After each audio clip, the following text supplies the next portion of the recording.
শুভ অক্ষয় তৃতীয়া।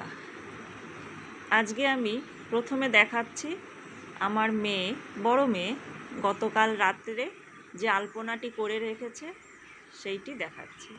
একটু light colour, সাদার ওপরে তো যাই হোক, নিশ্চয়ই আপনারা বুঝতে পারছেন কেমন হয়েছে।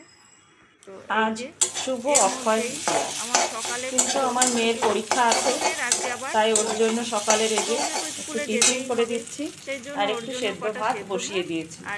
পরীক্ষা না থাকলে স্কুল অফ করতে পারতো, কিন্তু যেহেতু পরীক্ষা আছে ওকে যেতেই হবে। ওকে রেডি করে দিয়ে আমার সব পুজোর ব্যবস্থা করতে হবে, যেহেতু বাড়িতে আজকে নারায়ণ পুজো হবে। জন্য টিফিন করা, খাইয়ে ওকে সমস্ত কিছু পাঠিয়ে দিয়ে তবে আমার ঠাকুরের ঘরে আসা। এদিকে আমার বড় মেয়ে কিছুটা কাজ এগিয়ে রাখছে। ও ফল কেটে ঠাকুরের সিংহাসন গুছিয়ে সাজিয়ে ও তৈরি করছে। তো এইভাবেই সবাই মিলে সবার হাতে হাতে মিলিয়ে কাজ করছি আমরা। আমার ভাই বউকে বসিয়ে দিয়েছি, দেখুন সে লুচি, পায়েস, সুজি এগুলো করছে বসে। আমি কি লাগবে না লাগবে এগুলো দৌড়াদৌড়ি করে ওদের গুছিয়ে দিচ্ছি, ওরা বসে থেকে এগুলো করে দিচ্ছে। তো ইতিমধ্যে আমাদের পুরোহিত মশাই চলে এসেছেন। তো উনি তো আরও এক্সপার্ট, উনি সমস্ত কিছু কাজ এখানে করে দেন। আমাদের থেকেও উনি ভালো, মানে যোগালিদার যাকে বলে, উনি খুব সুন্দর কাজ, নিজের কাজ গুছিয়ে নেন। আমরা সব তাকে গুছিয়ে দিই, হাতের কাছে নিয়ে দিই, উনি সব নিজের মনের মতো করে গুছিয়ে নেন। তো দেখুন উনি ওনার কাজ করে নিচ্ছেন, সব আমরা দিচ্ছি, উনি সাজিয়ে গুছিয়ে। এই যে সিন্নি প্রসাদ, নারায়ণের যে আসল প্রসাদ সিন্নি প্রসাদ, সেটা উনি তৈরি করছেন।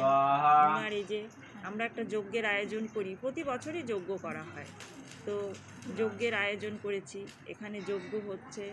তো সুন্দরভাবে সুষ্ঠুভাবে আমাদের পুজোটা সম্পন্ন হচ্ছে।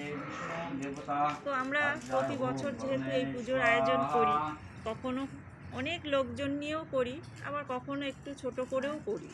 তো এবার পাড়া প্রতিবেশীর লোকজনকে কিছু বলা হয়েছিল, নিজেদের কিছু আত্মীয় স্বজনকে বলা হয়েছিল। তো মোটামুটি সবাই তারা এসেছিল, বাদ যায়নি, সবাই এসে প্রসাদ নিয়ে গেছে। পুজোর পরে এই যে ভোগ বিতরণ করা হচ্ছে, সব প্লেটে প্রসাদ দেওয়া হচ্ছে, সবাই এসে গিয়েছে, সবার জন্য প্রসাদ দেওয়া হচ্ছে। তো সবাই বসে এই যে প্লেট সাজাচ্ছে। তো আমরা সবাই বসে গল্প করছি, কেউ বসে আছি, কেউ গল্প করছি, কেউ হাতে হাতে প্রসাদ সাজাচ্ছি। তো নানানভাবে দিনটা আজকে খুব সুন্দর ব্যস্তময়ভাবে আমাদের কেটেছে। তো এখানে তো পুজোর আয়োজন আমরা এইভাবেই প্রতি বছর করে থাকি। তো এই যে হচ্ছে, তো আবারও কিছু ছবি দেখাচ্ছি।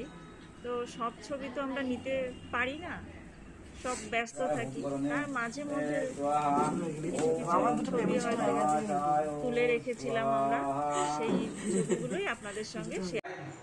দুপুরের আয়োজনে রান্না করা হয়েছে ভাত,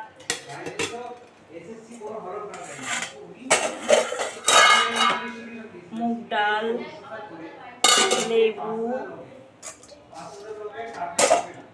পনিরের তরকারি, আলু ভাজা,